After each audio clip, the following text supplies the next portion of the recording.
It's like almost like you're splitting.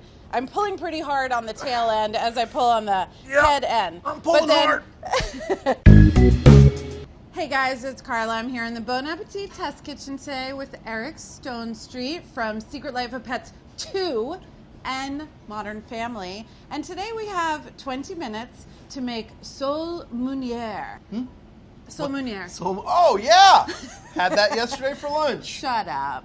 Really? I'll see, I'm a good actor. It's going to be amazing. Is meunière French? Oui. And we're going to see if Eric can follow along with me through verbal instructions only. So on the count of 3, we're just going to turn around and start cooking. 1, 2. meunière. So this is the sole part of the meunière. Hi. The first thing we have to do, we just have to rip the skin off of the fish. Okay. So what I want you to do is pick up the little paring knife on your cutting board. Yes. Locate the tail. Yep. And we're going to cut crosswise from the narrowest part of the tail, but where it's like on the fillet part of the fish. Uh-huh. We're not going to take the tail off, but just like scoring down to the center of the fillet. Okay. And that's just going to make like a little opening at the tail end of the fish, okay? Yep. And you'll feel the bones, but just don't go all the way through. Okay, and then use the tip of the paring knife and just sort of teasing the knife in between the fillet and the skin, because we just want to loosen it up a little bit so that we've got something to grab onto. Right. Know what I mean? I do. Okay, so making a little shallow, little slashes across. Just on the fish, not my hand, right? Correct, sir. Yep, got it. And just until you feel like you could pull up, like almost like creating like the tag on the inside of your t-shirt that you could grip with your thumb and your forefinger. I wish I had some fishmongering gloves. Oh. How about that I know what monger means? That's right. How far along are you? I have made a tab that I feel like flips up and I feel like I can get my fingers, and then with a paper towel on the other hand, which will just help to grip because the skin's kind of slippery. Yeah, I noticed. All right, so using that paper towel, just start to pull up like the fish is getting a bikini wax, kind of. I'm sorry, what? We're just going to rip the skin off. Are you pulling up? Are you getting anywhere? I am pulling up. Okay, and is the skin coming off? It is, kind of. Oh, yeah. Yeah. Mine is being very stubborn, and I'm switching Want me to come over there and help you? I'm going to switch to my kitchen towel to get a better grip. Now, how do I deal with the spine? I feel like the narrowest part is the hardest, but I'm about a third of the way up now, and it's just kind of zipping open. Okay, I'm here with the sole, and I would say I'm about a third of the way up too. Okay. But I'm worried, I don't want to ruin this wonderful piece of fish that gave its life so we can enjoy this meunière. Yeah. Is it meunière? Meunière. Meunière, yep. Yep. So I'm trying to be respectful. Yep. But you have to be firm and diligent at the same time. And actually, I'm pulling pretty hard on the tail end as I pull on the head end. I'm pulling hard. Can you hear the... I can hear your effort. And then when you get up to the head, this is a little tricky. If you pull too hard, you can rip the head off. So when you... Sorry, rip the what up? Rip the head off. Oh, okay. Yeah. So when you get up to the face, just stop. And that's what we're going to use the scissors for. So grab those little red handled scissors. Just cut the skin away, but leave the face skin on.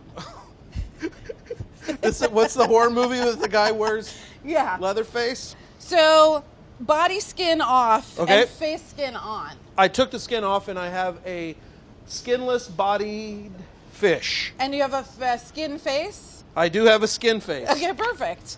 Now we're just going to season the fish on both sides thoroughly. Is it true that people undersalt a lot because, they're scared? I would say it's the gravest error that the home cook makes. Right. Is the undersalting. So I'm just going to do a little more. Okay, and then turn it over to the side that has skin on it, the white skin side. We're not messing with that skin, but I do want to salt it. Yeah, I feel good about my seasoning. Okay, great. So now we're going into this flour, dredging both sides. Okay. Is dredging a familiar? I feel like you know about this. Yeah, dredging. I'm a big dredger. Okay, dredging both sides, but lightly. Okay, so after you dredge, Eric, give nice pats. Okay. Like encouraging pats all along the You've guy. done well so far, Fishy. Exactly. And patting off our excess flour because I don't want it to be super yeah. coated or it's not fried chicken, you know what I mean? Because, you know, what happens when that, I know what happens when that happens. What happens? It gets too much oil and grease, yeah. and then you're eating oil and grease rather than a nice crispiness. Yeah, and this is a nice, delicate fish. So after you've dredged and patted, yeah, we're going to go into the other rim sheet tray that's right next to your saute pan that has nothing on it. Oh, I have my fish skin in that pan. You should have a pan that's empty. I just empty. tossed it. Okay, just toss it. But keep your fish. Okay. Okay, so come over to your burner. Yep. And then turn the big dial in the front up until the readout says 340. Okay, I can already tell you I'm going to be ordering one of these. This is awesome. So there's butter two ways in this recipe. The first way is in the form of clarified butter. I think we might be using ghee. And clarified butter for the home viewer yes. is butter that's had the whey or something? The milk solids. The milk solids removed from it. Ah, so you've clarified some butter in your day. Well, I've clarified a few things in my life. Okay, so pick up Fishy again, and we're going to go with the side that used to have the skin on it.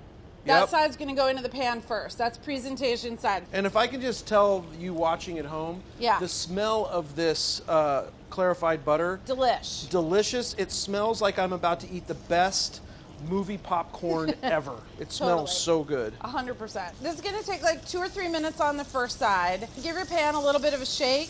And just make sure everybody's moving freely in the pan. Yep. Okay, good. Sliding around.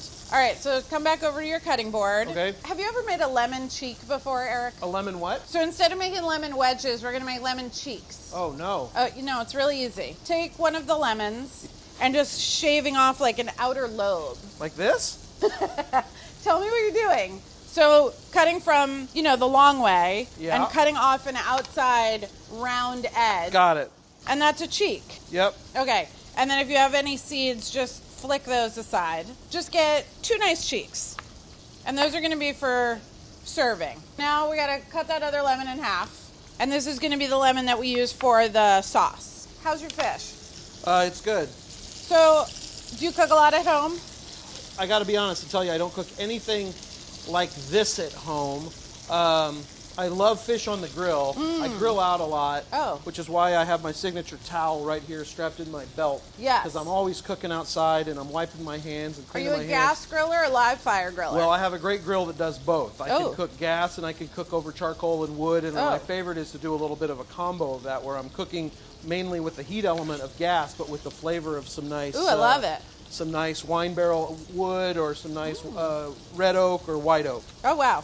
So I'm going to say very advanced. All right, lemon has been cut in half, seeds aside. Yeah. Other lemon has been cheeked, right? Well, I'm not confident on my cheeks. These look like cheeks, but I don't know how much of the lemon I need. Well, it's enough to, like, if you squeeze them or squeeze them. There would be some out of there. Okay, we would get some juice out. That's what I need to know. All right, now come back over to fish because I can see that I've got some golden brown around the edges of the fish. Yeah, I can too. And using this big fish spatula, I want to get underneath. So just lifting up, I have a very beautiful golden brown color.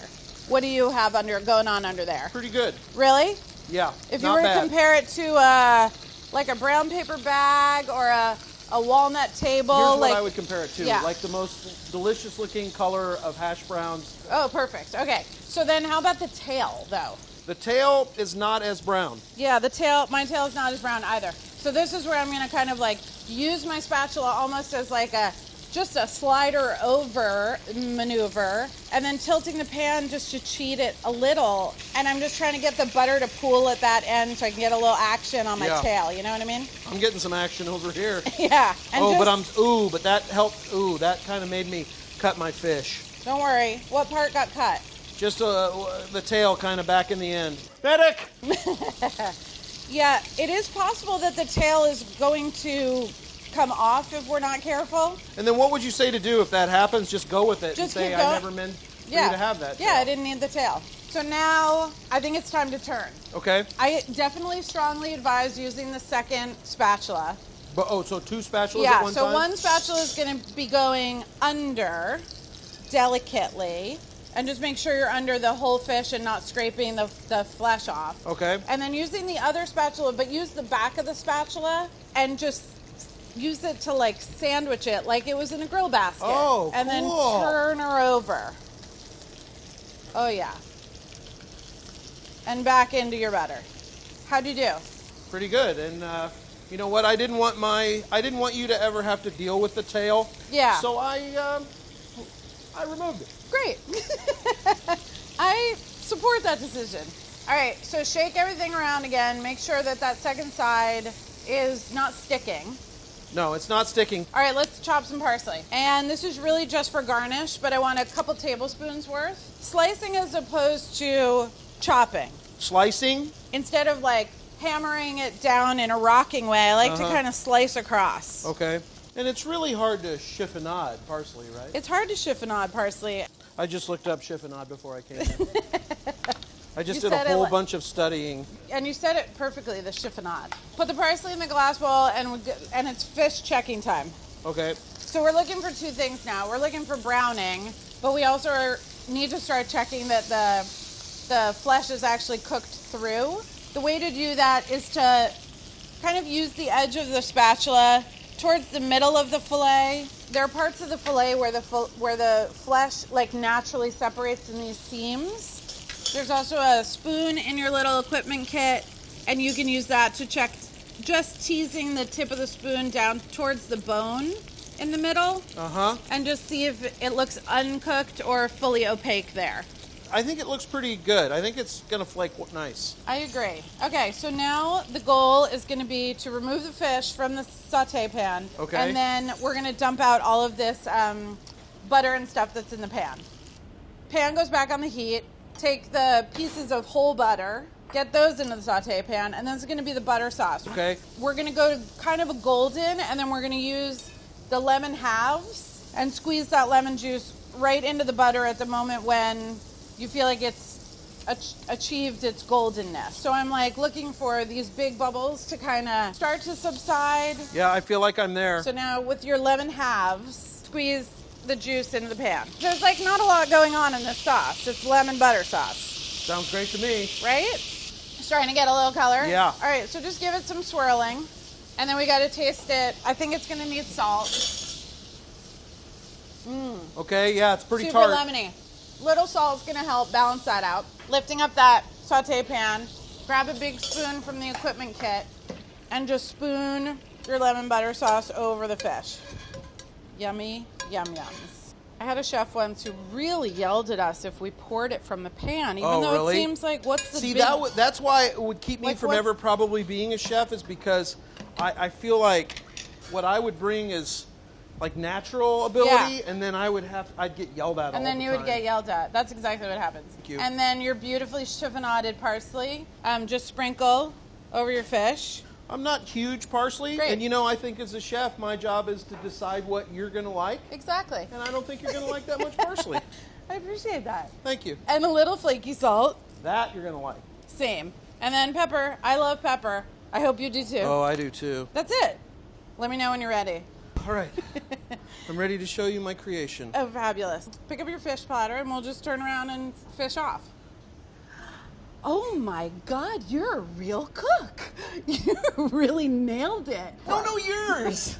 Okay, so now, before we eat, we have to do the tableside filleting of the sole. Using your spoon, you want to find those seams that we were talking about before, and just teasing. And if it's cooked properly, it will separate from that center spine. Oh my, look at yours. We need our butter though. It's better with butter. Gorgeous. I'm not looking. Yeah, I don't know what look. you're doing. How dare you do that? Do not do that. Is that how you sounded? Literally. And then did you put a little lemon? I did. Voila. I hope you enjoy. Okay, ready? Magnifique. Let's just chalk it up to my tutelage, my teacher, and the beautiful ingredients that we had here today, and luck. There you have it. I think the thing to do the next time we're together is to grill. Let's do it. Some wine barrel stuff. Can we grill in Yeah, here? there's a grill right over there. Oh. We can throw a log on it. Yeah, throw I'm sure- another log on the grill. I'm sure nobody in this building would notice.